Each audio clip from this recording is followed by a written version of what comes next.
बने एक दूजे के वास्ते पार्ट 4। अगले दिन वंश सुबह ही अपने ऑफिस निकल गया। जहाँ जाने पर उसको मालूम चला कि उसे कुछ दिनों के लिए दूसरे शहर जाना होगा। वो तुरंत ही वहाँ अकेले निकल गया। पूरे रास्ते वो बस सानवी के बारे में सोच रहा था। सानवी ने एक बार फिर से अपने आप को काम में बिजी कर लिया। उसको एक दिन एक लड़की का कॉल आया जो उसके काम की बहुत बड़ी फैन थी। उसने सानवी से उसके लिए एक ड्रेस डिजाइन करने को कहा। उसने बताया कि उसकी शादी होने वाली है और वो उससे एक ब्राइडल लहंगा बनवाना चाहती है। लेकिन सानवी तो सिर्फ सिंपल गाउन ही बनाती थी, क्योंकि लहंगे में बहुत ज़्यादा जरी का काम करना पड़ता था और वो बहुत ही बारीकी का काम था और बहुत टाइम भी लगता था। इसलिए वो इस तरीके के कपड़ों को बहुत कम डिजाइन करती थी। उसने काफ़ी मना किया, लेकिन वो लड़की बोली, आपको जितना पैसा चाहिए मैं उतना दूंगी। मैं बस आपके ही डिज़ाइन किए कपड़े पहनना चाहती हूँ। प्लीज़, मैं चाहती हूँ कि मेरे सबसे स्पेशल डे पे मैं आपके बनाए कपड़े पहनूं। सानवी बोली, लेकिन मैंने कभी इस तरह के कपड़े डिजाइन नहीं किया। अगर ख़राब हो गया तो क्या आपको ये डर नहीं लगता कि आपका मजाक बन जाएगा? वो लड़की बोली, मुझे आप पे पूरा भरोसा है। बस मैं चाहती हूँ कि आप मेरे लिए पूरे दिल से ट्राई करें। जैसा भी बनेगा वो मैं पहनूंगी। सानवी मुस्कुराई और उससे मिलने को तैयार हो गई। वो लड़की एक बहुत अमीर घर की थी। उसने उसको मिलने के लिए एक क्लब में बुलाया। मीटिंग 2 दिन बाद की थी। इधर रिया सानवी से बदला लेने के लिए पागल हुए जा रही थी। उसने कई बार वंश को बहकाने की कोशिश की, लेकिन वंश उसे हर बार मना कर देता था। ये बातें उसको और गुस्सा दिलाती थी। आज वंश वापस आने वाला था। वो शाम को ही घर आ गया था। उसने आते ही कमला से सानवी के बारे में पूछा तो वो बोली, मैम तो आज बहुत जल्दी में थी, वो किसी से मिलने गई है। वंश ने ये सुना तो उसने सोचा कि सानवी का कब से कोई दोस्त बन गया। उसने केशव को कॉल लगाया और उससे सानवी के दोस्त के बारे में पता लगाने को कहा और खुद चिंता में इधर उधर घूमने लगा। उसने सानवी को कॉल लगाया, लेकिन कॉल नहीं लगा। वंश परेशान हो गया। वो एक जगह बैठकर उसका इंतजार करने लगा। तभी उसको ड्राइवर की याद आई। उसने ड्राइवर को कॉल लगाई। तब उसे पता चला कि वो क्लब में गई है, तो वो हैरान हो गया और तुरंत ही क्लब के लिए निकल गया। उधर रिया आज आते ही क्लब चली गई अपने दोस्तों से मिलने।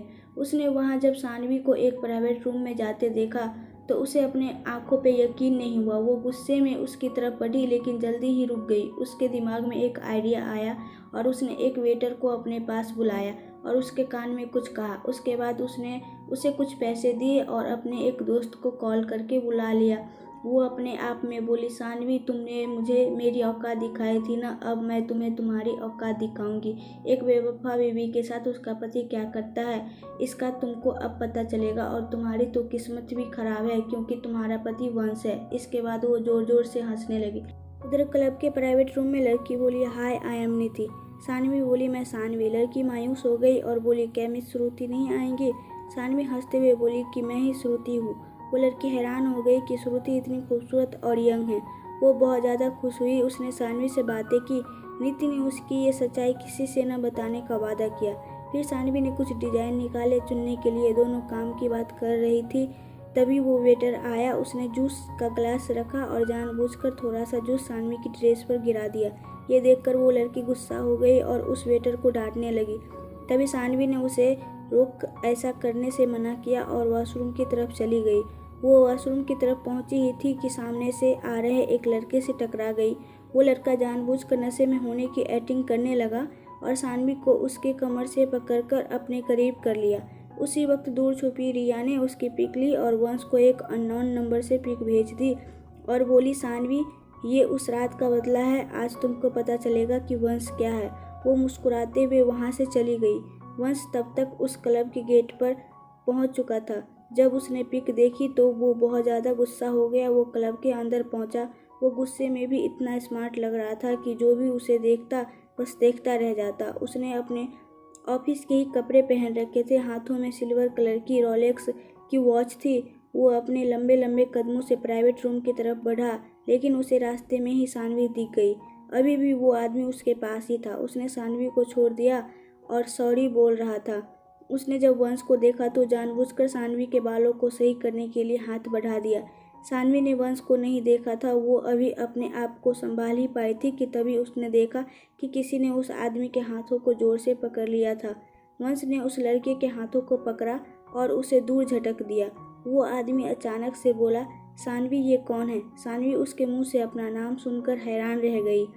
अभी वो कुछ समझ पाती कि उससे पहले ही वंश ने उसके हाथों को कस के पकड़ लिया और उसको अपने साथ खींचते हुए क्लब के बाहर ले जाने लगा। सानवी के हाथों में तेज दर्द हो रहा था। उसने वंश से कहा, छोड़िए मुझे मिस्टर वंश, छोड़िए। जब वंश ने उसके मुंह से मिस्टर वंश सुना तो उसने अपनी पकड़ और तेज कर ली। उसने सानवी को ले जाकर अपने कार में बैठा दिया और खुद कार चलाने लगा। वंश इस वक्त बहुत गुस्से में था और सानवी सोच रही थी कि वो आदमी उसको कैसे जानता है। कहीं ये उसका आदमी तो नहीं। ओह नो, अगर उसका आदमी हुआ तो उसको पता चल जाएगा कि मैं कहाँ हूँ। ये सोचकर वो डर से बुरी तरह कांपने लगी और वंश गुस्से से पागल होकर कार को फुल स्पीड में चलाया जा रहा था। जल्दी ही वे घर पहुँच गए। वंश कार से उतरा। उसने जल्दी से जाकर सानवी को कार से उतारा और उसको लेकर घर पहुंचा और उसने सानवी को सोफे पे धक्का दे दिया। सानवी उसके ऐसे बर्ताव से एकदम सदमे में थी। उसने वंश की तरफ देखा जैसे वो पूछ रही हो कि उसने किया क्या है। वंश ने उसको गुस्से से देखा और अपना जैकेट उतारने लगा। ये देखकर सानवी बहुत ज़्यादा डर गई और कहने लगी, वंश ये आप क्या कर रहे हैं? ये कहते हुए वो पीछे की तरफ जाने लगी। वंश उसके तरफ धीरे धीरे बढ़ते हुए कहने लगा, वही जो एक पति अपने पत्नी के साथ करता है। सानवी डरते हुए, ये आप क्या कर रहे हैं? आपने कहा था कि आप मेरे पास आने की कोशिश भी नहीं करेंगे, तो फिर आज क्यों? ये सुनते ही वंश उसकी तरफ झुका और उसने उसके चेहरे को अपनी एक हाथ से पकड़ लिया और दूसरे हाथ से उसकी एक हाथ को उसके पीठ के तरफ ले जाकर पकड़ लिया और उसने गुस्से में कहा, क्योंकि आज से पहले मैं नहीं जानता था कि मेरी बीवी मुझसे झूठ बोलकर दूसरे आदमी से मिलने जाती है, वो भी पब्लिक प्लेस पे। उसकी कीमत तो तुम्हें चुकानी ही होगी। ये सुनकर सानवी बोली, कैसा झूठ? मैंने कोई झूठ नहीं बोला। ये सुनकर वंश गुस्से से आग बबूला हो गया। उसने अपनी पकड़ को और तेज कर दी और उसने मन ही मन सोचा कि ये अब भी मुझसे झूठ बोलने की कोशिश कर रही है। उसने अपनी पकड़ को और मजबूत कर दी। दर्द से सानवी चीख उठी। वो बोली, वंश छोड़िए, दर्द हो रहा है। मैंने कोई झूठ नहीं बोला आपसे। मैं अभी वो कुछ बोलती कि तभी वंश ने उसके चेहरे को छोड़ दिया और उसके गर्दन पे किस करने लगा। वो अपना कंट्रोल खोने लगा था। वंश को ऐसा करते देख सानवी को कुछ पुरानी बातें याद आने लगी। उसने पूरा जोर लगाकर वंश को धक्का दिया जिससे वंश पीछे की तरफ गिर गया। अब वो फर्श पर बैठा था। उसने गुस्से से एक बार फिर सानवी को पकड़ना चाहा तो सानवी ने उसे एक जोर का थप्पड़ मार दिया और रोते हुए कांपते आवाज में बोली, दिखा दिया ना आज आपने भी कि आप भी एक मर्द ही है जिसे सिर्फ औरत के इज्जत से खेलना आता है। आप भी बाकियों के जैसे ही निकले। जिस औरत का दिल नहीं जीत पाते उसकी इज्जत लूट लेते हैं। ये बोलकर वो जोर जोर से रोने लगी। उसके ऐसा बोलने से वंश को समझ आया कि उसने अभी अभी क्या किया था। उसे अपने किए पर पछतावा होने लगा। वो धीरे से उसकी तरफ गया और उसने सानवी को देखते हुए कहा, आई एम सॉरी, मेरा ऐसा करने का कोई इरादा नहीं था। जब कोई मुझसे झूठ बोलता है तो मैं बर्दाश्त नहीं कर पाता। सॉरी, तुम इस तरह से रो मत। उसने उसको पकड़ने के लिए हाथ बढ़ाया लेकिन उसने रास्ते में ही हाथ रोक लिया। उसने आगे कहा कि जब मैंने तुमसे पहले ही कहा था कि क्या तुम्हारा कोई बॉयफ्रेंड है तो तुमने मुझसे झूठ क्यों बोला? मैंने तो तुमसे कभी कोई बात नहीं छुपाई, फिर तुमने ऐसा क्यों किया? सानवी ने जब वंश की बात सुनी तो उसने कहा, मैंने आपसे कोई झूठ नहीं बोला, मेरा कोई बॉयफ्रेंड भी नहीं है। वंश को फिर से गुस्सा आ गया। उसने उसे मोबाइल में पिक दिखाते हुए गुस्से से कहा, तो फिर ये कौन है? सानवी ने जब पिक देखी तो उसको याद आया तो उसने वंश को सारी बात बता दी। ये सुनकर वंश समझ गया कि ये किसी की चाल थी। उसने तुरंत केशव को कॉल लगाया और उस नंबर का पता लगाने को कहा।